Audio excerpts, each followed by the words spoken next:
Welcome to the World News on Myanmar International. I'm Sophie Wee. After almost 2 years in Libyan detention, Swiss businessman Max Goeldi returns home.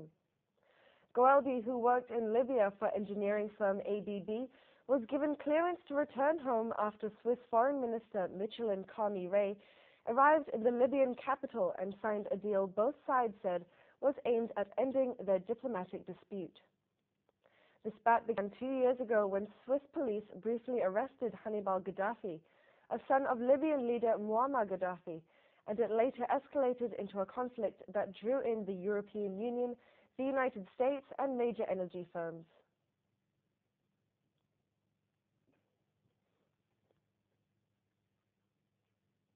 This is a very emotional moment for me, and I ask you for your understanding. I'm tired but very happy to finally be back in Switzerland. During the past 23 months, I and my family experienced a lot of insecurity and fear. I have begun the victim of conflict which has nothing to do with me. Until this day, I do not feel guilty in any way. Ich bin mir bis heute keiner Schuld bewusst.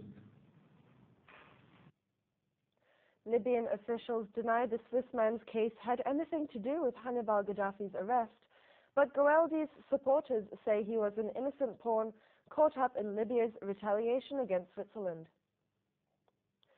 Former dolphin trainer and activist Richard O'Barry, also responsible for the Oscar-winning documentary The Cove, said on Tuesday, 15th of June, that his focus is now on preventing the sale of tainted dolphin meat.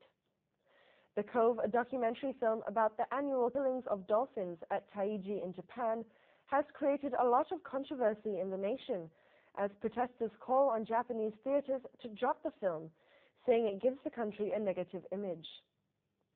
Last year, the Taiji local government commissioned a survey to measure mercury levels within the local population and to assess the effects mercury has had on the health of the locals.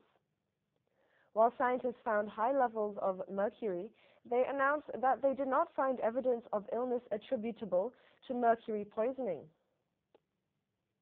I think that's a whitewash. The mayor of Taiji did that.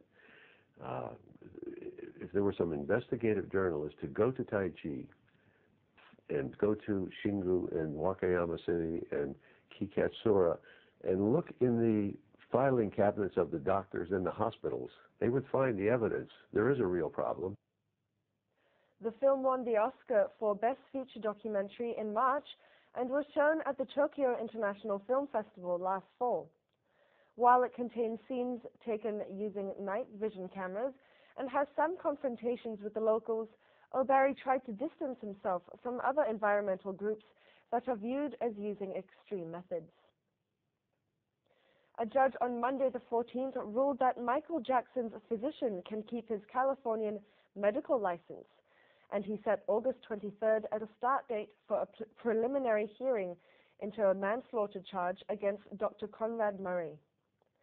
Judge Pastor explained that because a previous judge issued a ruling restricting Murray's use of sedatives, any further restraint must come via an appeal to the initial ruling and not from a new decision by Pastor.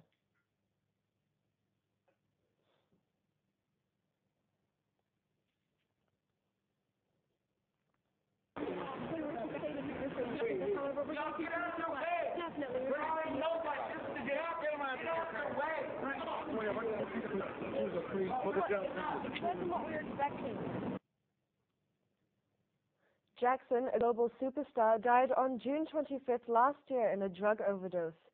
Coroners have ruled his death a homicide caused principally by the surgical anesthetic propofol, which Murray has admitted giving Jackson as a sleeping aid.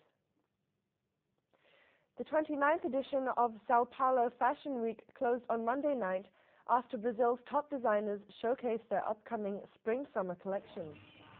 Latin America's biggest fashion event featured 39 parades throughout the week in a show of economic prosperity. Ronaldo Fraga, one of the most talented and original designers in Brazil's fashion scene, took another innovative collection to the catwalk, with some outfits composed of recycled materials, and some featuring traditional embroidery, typical of Brazil's northeast. The northeast of Brazil, because to understand the Brazilian art, or Brazilian fashion, or Brazilian identity, to understand the northeast.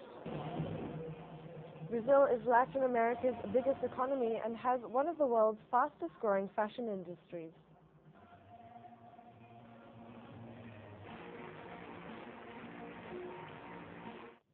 The sound of the World Cup, besides the vuvuzelas blaring in every game, are the anthemic songs being released by different countries to celebrate the global sporting event. Somali-Canadian artist Kanan has already scored a #1 hit with the single Waving Flag in Germany, Switzerland and Austria. It was previously turned into a charity single for the victims of the Haiti earthquake. Since then, the single has become the official World Cup song for Coca-Cola. British rapper Dizzy Rascal and comedian James Corden take on the 1980s hit Shout by Tears for Fears. In a heated battle for #1 single in the UK, the Simon Cowell-produced song beat other World Cup contenders on Sunday, including a track by comedian Russell Brand and Robbie Williams.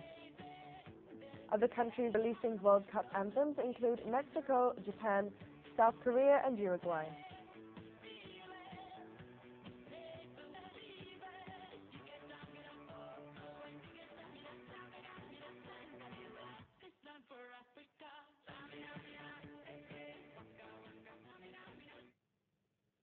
That's the end of the world news on Myanmar International. I'm Sophie Wee and thank you for watching.